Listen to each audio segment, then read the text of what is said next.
Bom dia, amigos.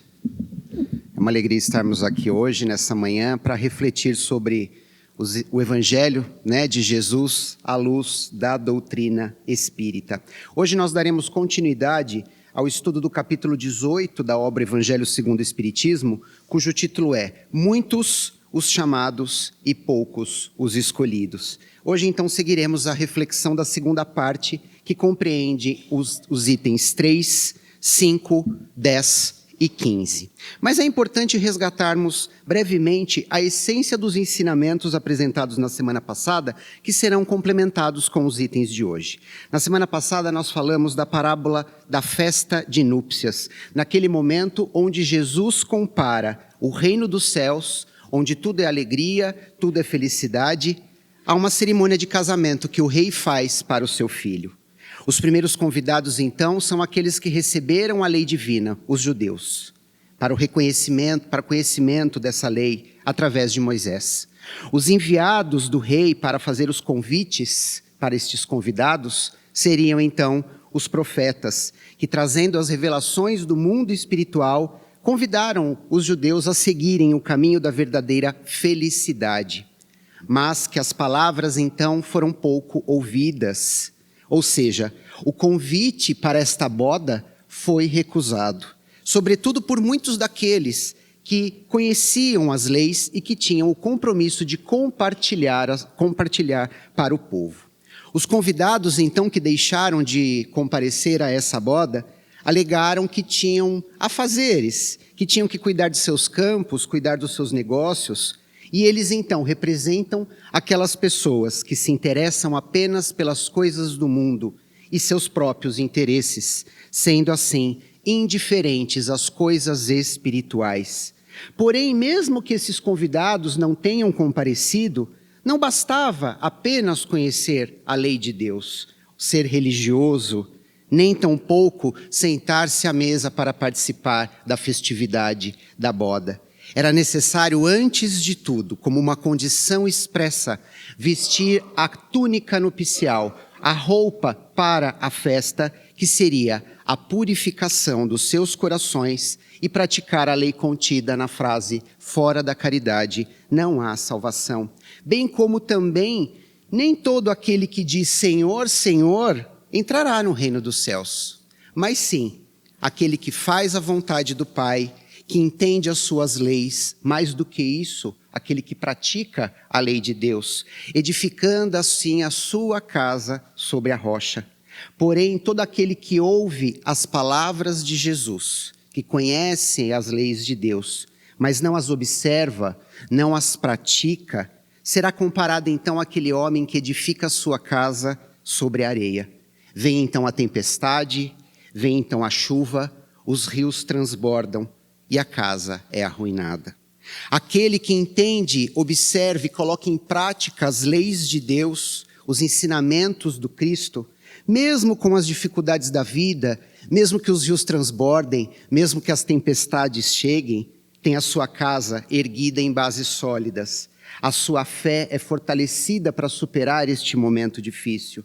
Eles são mais indulgentes com os seus semelhantes, mais caridosos, pois desta forma reconhecemos o verdadeiro cristão, não pela quantidade de vezes que vai ao ambiente religioso, não pela quantidade de preces que faz, mas sim, ele é reconhecido pelas suas obras, pela ação que ele tem em relação ao próximo. E nos perguntamos, quem é o próximo? O nosso próximo é todo aquele que está ao nosso lado, seja quem for, e precisa de nós para alguma coisa.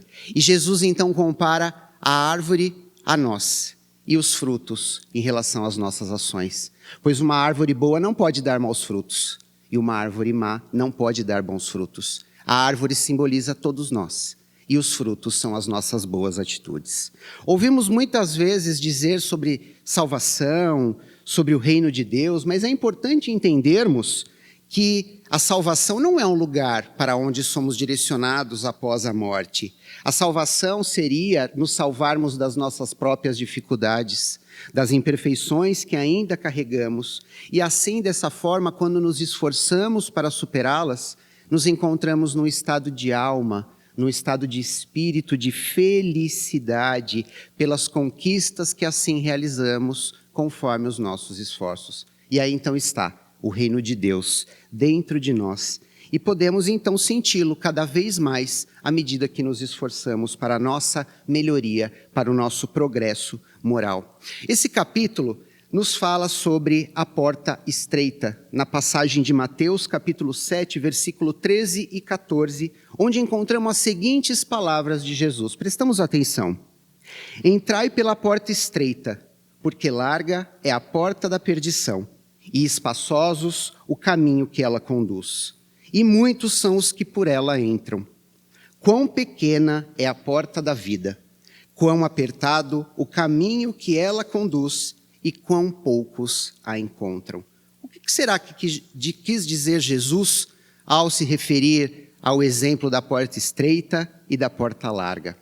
A porta larga, à luz do Espiritismo, ao interpretarmos, ela representa aquele caminho fácil, aquele atalho que muitas vezes escolhemos acreditando que chegaremos mais rápido, mas muitas vezes eles não nos levam a lugar algum, ou até nos traz muitos prejuízos para alcançar o nosso objetivo.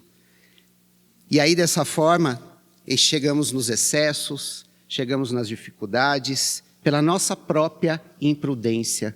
A porta larga é aquele caminho que nos proporciona mais prazeres, atende aos nossos interesses, traz aquela felicidade passageira, aquela felicidade momentânea, alimenta a nossa ilusão sobre as coisas. E muitas vezes escolhemos essa porta larga, espaçosa, onde ali não precisamos nos esforçar para nos adequar a ela e conseguirmos passar. Não precisamos abrir mão de algo, não precisamos ter o esforço de nos adaptar a ela. Ao contrário, então, nós temos a porta estreita. E é esta porta que Jesus nos recomenda atravessarmos e a escolhermos, sobretudo. Ela simboliza, então, a desafiadora caminhada de todos nós espíritos em constante processo de crescimento e desenvolvimento em busca das nossas conquistas morais. Jesus indica esta porta para ser escolhida, pois é ela que nos conduzirá à verdadeira felicidade. É ela que nos conduzirá à salvação. Pois vamos imaginar, para passar em uma porta estreita, muitas vezes nós precisamos nos ajustar, nós precisamos aparar arestas, nós precisamos nos adaptar, fazer movimentos, a fim de que essa passagem seja possível, pois de uma outra forma não conseguiríamos ali passar. Se utilizarmos, por exemplo, roupagens muito volumosas, roupagens excessivas, e podemos comparar estas roupagens volumosas aos nossos acúmulos de imperfeições, aos nossos excessos, aos nossos preconceitos, julgamentos, intolerâncias, precisaremos então nos despir desta roupa para melhor passar por esta porta. Se carregarmos também muitas malas, muitas bolsas conosco nessa travessia, repleta de riquezas materiais, repleta de apegos, repleta de acúmulos, nós também precisaremos deixá-las para trás. Não passaremos com ela pela porta estreita. Mas esta sim é a porta da salvação, pois vai nos colocar em uma situação, numa condição onde deveremos nos esforçar mais, termos ali mais sacrifício, abdicarmos de algo, colocarmos em exercício a nossa razão, aplicar melhor o nosso livre-arbítrio, a nossa escolha. Entraremos então para a porta da renovação das nossas vidas, de nós como espíritos, para o caminho da superação e, naturalmente, colheremos os frutos e a felicidade de todos estes nossos esforços. Por esta razão que muitos dizem, muitos são os chamados e poucos são os escolhidos. Ou seja, entrar pela porta estreita não é um privilégio. No dicionário divino não existe esta palavra. Todos nós temos as mesmas oportunidades. Fomos criados por Deus da mesma maneira. E esta escolha, sobretudo esta conquista ao atravessarmos a porta estreita, ela está acessível a todos nós. Não existe nenhuma pessoa que não possa escolhê-la. Se assim não escolhe, é pela sua própria vontade. Pois o progresso, o crescimento, o nosso desenvolvimento moral é uma lei da natureza. Ela está gravada na nossa consciência, de todos nós. Dentro de nós sempre vai existir algo que vai nos movimentar para frente, que vai nos impelir a crescer, a nos desenvolver, mesmo que a gente não queira. Podemos colocar embaraço ao progresso, mas nós não podemos aniquilá-lo. Portanto, todos nós, um dia, vamos progredir, cada um ao seu tempo, cada um da sua maneira. Mas, se a porta estreita é aquela porta que salva, por que então a maioria de nós, muitas vezes, escolhe a porta larga? É mais fácil para nós, né? Na realidade, isso não vai se tratar de uma preferência que temos por uma porta ou outra, uma preferência maior ou menor, mas sim vai ser uma predisposição individual de cada um de nós com aquilo que temos dentro de si, aquelas qualidades ou aquelas dificuldades. Deus não nos deu as virtudes prontas, Ele nos deu em germen, em semente, para que através do nosso esforço, para que através do nosso trabalho, elas sejam desenvolvidas. Porque muitas vezes observamos uma pessoa mais paciente do que a outra, mais tolerante do que a outra, mais benevolente do que a outra. São conquistas individuais que já foram ali conquistadas nas sucessivas existências, a cada experiência na vida material. Todos nós já conquistamos muitas coisas, temos coisas boas, já chegamos até aqui na nossa trajetória evolutiva, mas temos muito a superar. O mais importante é que temos essa vontade de vir buscar o conhecimento, de vir buscar o entendimento, seja em qualquer lugar, não apenas na casa espírita, pois todas as religiões elas são importantes, desde que elas nos tornem uma pessoa melhor, desde que ela pratique a caridade, desde que ela pratique o bem. E apesar de nós entendermos que muitas vezes podemos escolher apenas a porta larga, não nos faltará, pela misericórdia divina, sempre oportunidades para que possamos fazer escolhas diferentes na nossa vida. Como dizia o apóstolo Tiago, a fé sem obras é morta. Ou seja, não basta apenas termos fé, não basta apenas acreditarmos, termos aquela convicção, acreditarmos sem precisar ver. É preciso trabalho, é preciso ação, é preciso dedicação de cada um de nós. E aqueles que escolhem o caminho da porta larga estão de alguma maneira rejeitando as palavras de Jesus, estão rejeitando o Evangelho, como aqueles convidados da boda, que já tecemos reflexões na última semana, que rejeitaram o convite para a festa do rei.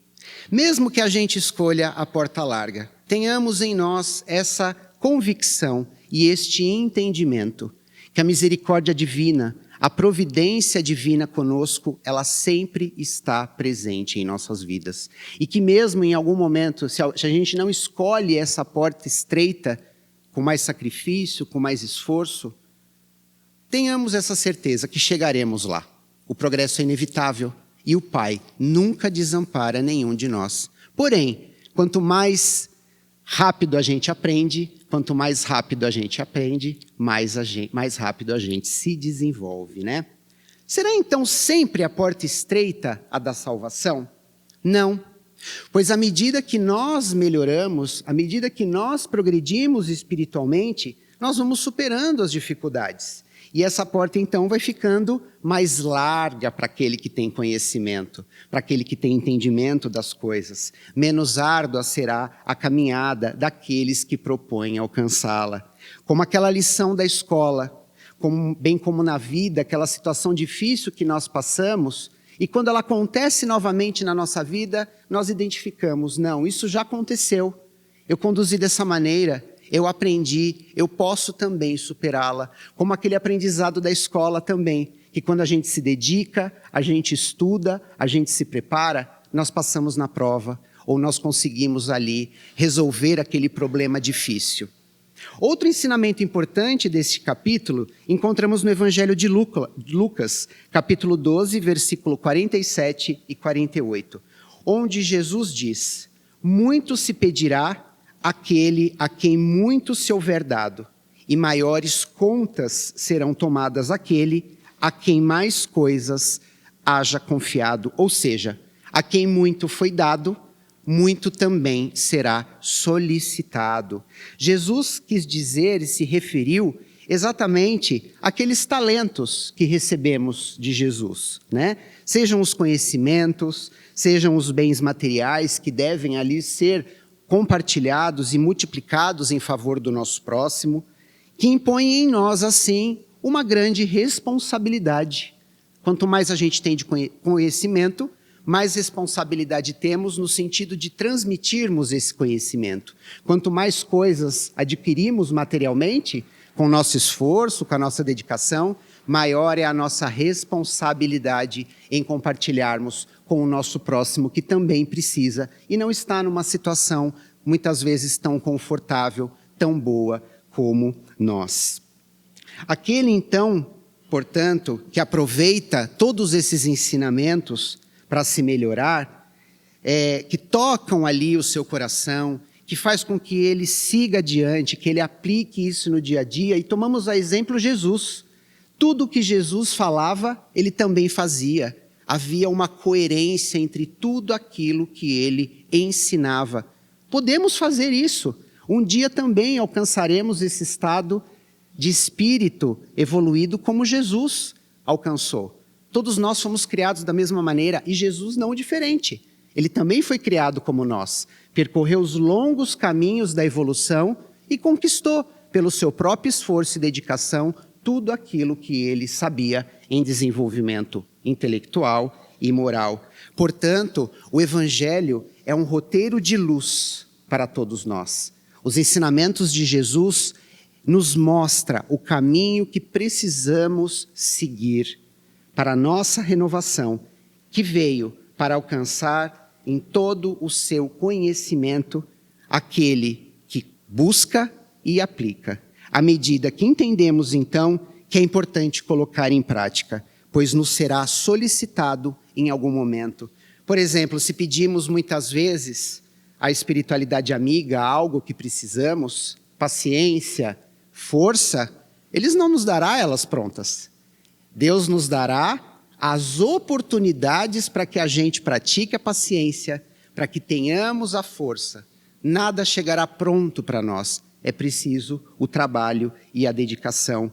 Nos esclarece a doutrina espírita, por exemplo, que se fazemos algo, se agimos ali com o nosso livre-arbítrio para algo que não é bom, e sabemos que a nossa ação pode prejudicar o outro, pode trazer grandes prejuízos e dificuldades para o outro, a nossa responsabilidade pela ação e consequência será maior à medida do conhecimento que tenhamos.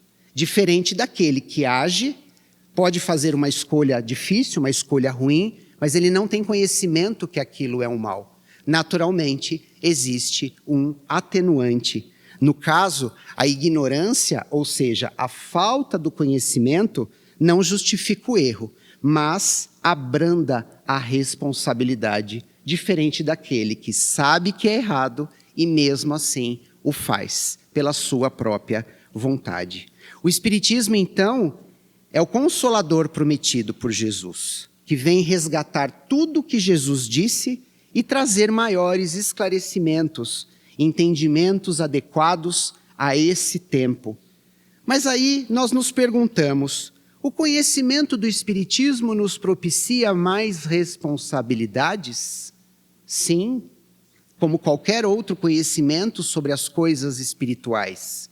Contudo, maiores alegrias teremos quando praticarmos bem, pois além do conhecimento que Jesus nos trouxe, nós temos a luz do Espiritismo para nos esclarecer sobre aquilo que naquele tempo não era bem explicado, não era bem entendido. Então, à medida que nos é oferecido conhecimento, também nos será oferecidas oportunidades para que nós possamos colocar este conhecimento em prática.